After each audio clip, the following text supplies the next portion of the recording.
Hola, una vez más bienvenidos a Lecturas de Peluche. Yo soy Princesaurio y hoy vamos a leer Petrosínela de Jean Battista Basile. Primero me voy a disculpar porque mi voz no está del todo bien. Estoy un poco enferma de la garganta. Y otra cosa que quiero hacer antes de empezar es decir que agosto es un mes muy especial para mí porque mi mamá está de cumpleaños. Sin más, comencemos. Había una vez una mujer preñada llamada Pascadocia, que al asomarse por una ventana que daba al jardín de una ogra, vio una hermosa almáciga de perejil, del que sintió tal antojo que a punto estuvo de perder el sentido. Y así, incapaz de aguantarse, avisorado el momento en que salía a la ogra, fue y cogió un puñado. Pero cuando la ogra regresó y quiso preparar una salsa, descubrió que le habían pasado la hoz y dijo: «Que se me rompa el cogote si no pillo ese mango de garfio y no hago lo que se arrepienta», para que aprenda a comer en su propia escudilla y a no andar cuchareando en el puchero ajeno. La pobre preñada siguió bajando al huerto hasta que una mañana fue sorprendida por la ogra, que muy sañuda y colérica le dijo: «Te he pillado, ladrona, tunante. ¿Pagas acaso el arriendo de este huerto y por eso vienes a robar con tan poca discreción mis hierbas? A fe mía, que no te pienso mandar hasta Roma de penitencia». La desdichada Pascadocia empezó a disculparse diciendo que no por gula o voracidad habíala tentado el diablo a cometer ese desaguisado, sino porque estaba embarazada y temía que la cara del niño le naciese sembrada de perejil, y que más bien debía mostrársele grata porque no le había mandado ni un solo orzuelo. «Con hablar de boca no se pone la olla», repuso la ogra. «A mí tú no me camelas con tu monserga. Habrás terminado la obra de tu vida si no prometes darme el hijo que vas a parir, ya sea varón o hembra». Y la pobre Pascadocia, por escapar del peligro inminente, juró con una mano sobre otra, y así la ogra le permitió marcharse. Llegada la hora del parto, tuvo una niña tan bonita que parecía una joya, a la cual, porque en el pecho tenía una hermosa mata de perejil, llamó Petrosínela. La niña cada día creció un palmo hasta que cuando cumplió los 7 años empezó a asistir a la escuela. Y cada vez que por la calle se cruzaba con la ogra, ésta le decía: «Dile a tu madre que se acuerde de la promesa».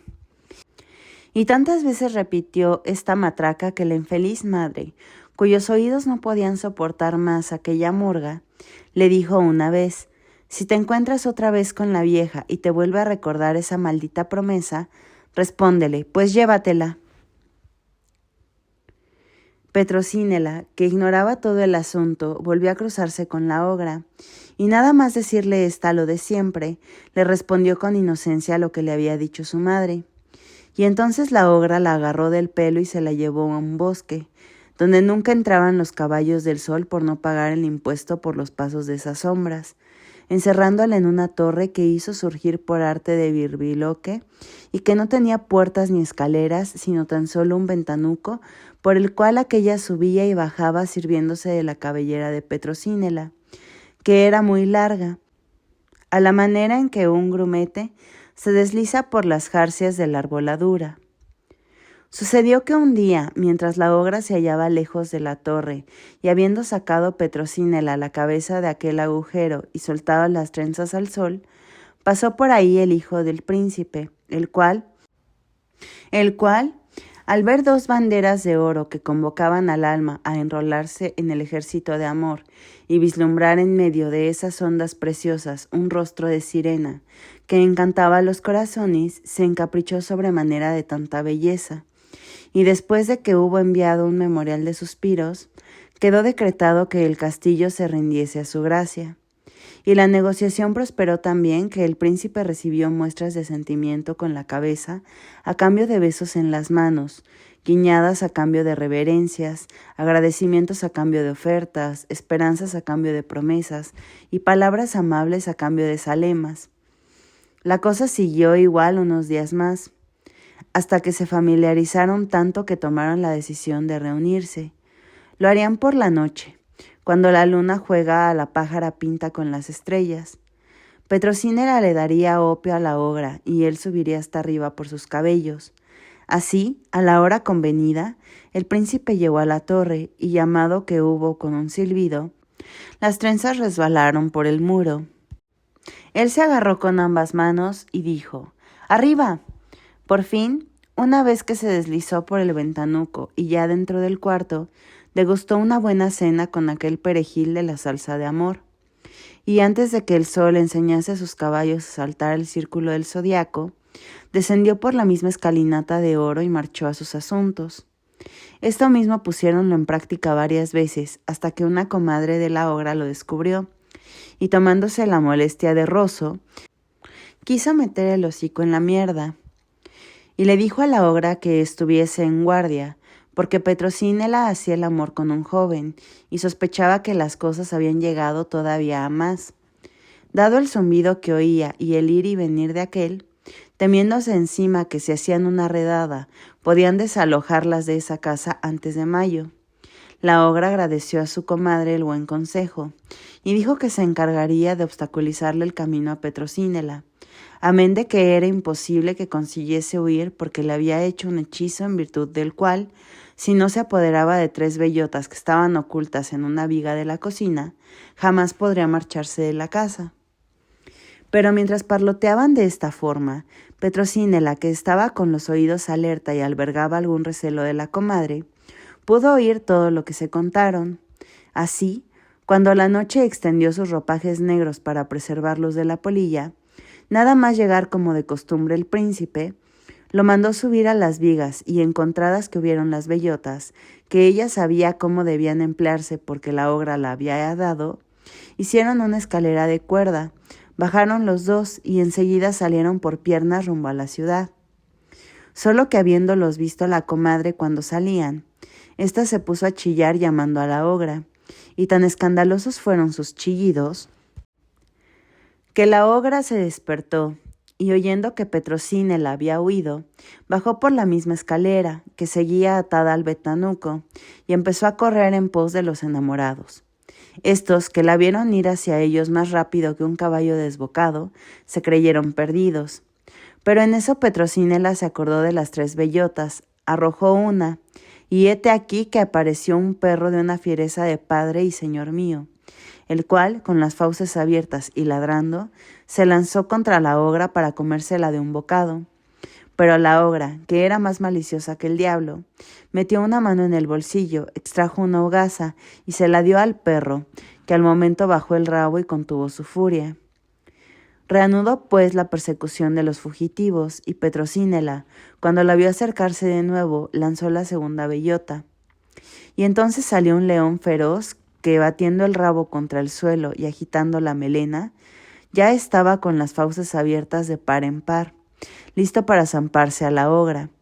Pero ésta volvió sobre sus pasos, desolló un burro que pasaba en el prado, se puso encima su pellejo y corrió hacia el león, el cual, creyendo que se trataba de un burro, le entró tal miedo que todavía está escapando. Salvando así este segundo foso, la ogra continuó la persecución de aquellos pobres muchachos, que oyendo el estruendo de sus pisadas y viendo la nube de polvo que subía hasta el cielo, conjeturaron que la ogra estaba otra vez tras sus pasos. Petrocínela arrojó entonces la tercera bellota y salió un lobo. Este, al ver a la ogra envuelta aún en el pellejo del burro, del que aquella no se había despojado por miedo a que el león la siguiese, no le dio tiempo de optar por otra solución y se la tragó como si fuese un burro.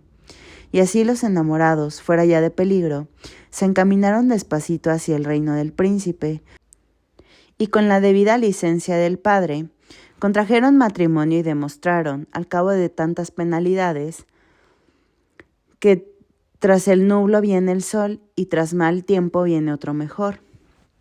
Fin. Ahora, como les dije en el video pasado, Petrocínela sería algo así como la Rapunzel más antigua, la más lejana, la primera que tenemos una narración escrita. Esta viene de Jean-Baptiste Basile en el Pentamerón, que originalmente se llamaba Locunto de Liconti, el cuento de los cuentos. Está estructurado como una gran historia que contiene 50 cuentos distribuidos en 5 jornadas, de las cuales Rapunzel, que sería Petrosinela en este caso, es el primer cuento de la segunda jornada. Ahora, ¿por qué está distribuido así? Porque imita deliberadamente el modelo del Decamerón, que serían 10 narradores por 10 jornadas de 100 cuentos. Estos serían 10 narradores por 5 jornadas de 50 cuentos. En ambas obras existe un marco narrativo, un grupo de personas que se reúne y durante varios días cuenta historias para entretenerse. La palabra jornada en este caso significaría día o sesión de narración.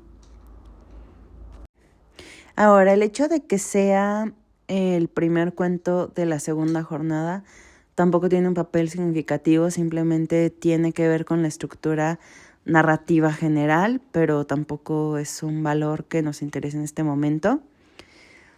Y bueno, vamos a hablar del nombre de Petrosinela, así como hablamos en el video pasado de Rapunzel. Como ya leímos, en este caso, la madre de la niña roba perejil del jardín de una ogresa.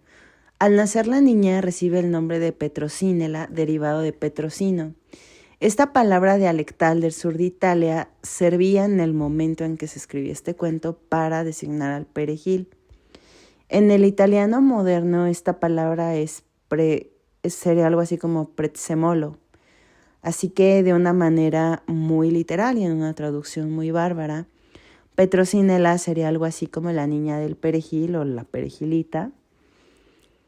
Y esto es muy importante para entender la relación con Rapunzel, ya que en ambas historias el catalizador de toda la acción durante el cuento es el robo de una planta. Ahora, ¿por qué Basile eligió el perejil? Bueno, el perejil en esta historia, como ya dije, pues es el catalizador. Y Basile solía escoger elementos muy cotidianos, un poco coloquiales, que al final del día se transformaría en una especie de elemento que transforma las situaciones normales en maravillosas o grotescas. Como dato cultural curioso, los antiguos griegos asociaban el perejil con la muerte y los funerales, por ejemplo. Y algo que hay que rescatar en ambas historias es que el destino de la protagonista es marcada por un deseo aparentemente inocente, pero termina siendo en ambos casos entregada a una figura monstruosa. En este caso una ogresa, con la Rapunzel de los Grimm se entrega a una bruja. Ahora, algo muy interesante que ocurre, tanto el Reponcio en Rapunzel como el perejil en Petrosinela, es que el registro lingüístico que queda en el nombre de las protagonistas no solamente marcó su destino, es decir, no solamente es el deseo inocente de una mujer embarazada, sino que aquí radica la principal moraleja de la historia, en el sentido de que un deseo aparentemente inocente va a conducir a las protagonistas a un destino muy cruel. ¿Por qué sucede esto? Porque es un deseo irrefrenable, es una pasión muy poderosa, por así decirlo. Es un deseo que, pues a partir del punto de vista cristiano en general, deberíamos refrenar, y esta es de alguna manera como la moraleja en ambas historias. Y otra cosa también muy interesante es que la planta no solamente inicia el cuento, no es solamente aquello que determina el destino de Rapunzel como Petrosinela. Es el vínculo que une el cuerpo de la madre con la hija y lo vincula también al deseo, a la transgresión. Y esta transgresión va a tener un castigo muy poderoso, no en la madre, en la hija. Y por eso, al pasar de Petrosinela a Rapunzel, el cambio de planta también tiene que ver con un cambio cultural y lingüístico en la historia de cada cuento, simplemente porque, bueno, comemos cosas diferentes en todos los países. De hecho, nosotros muchas veces la traducción de Rapunzel ya como lechuga, ya lo decía yo en el video pasado. Y de momento sería todo. Muchas gracias por estar aquí. Muchas gracias a los nuevos suscriptores. De verdad nos motivan a seguir adelante. Recuerden que cada semana tenemos historias nuevas. Y si quieren que leamos algún cuento o reseñemos algún libro, con mucho gusto lo haremos. Hasta la próxima.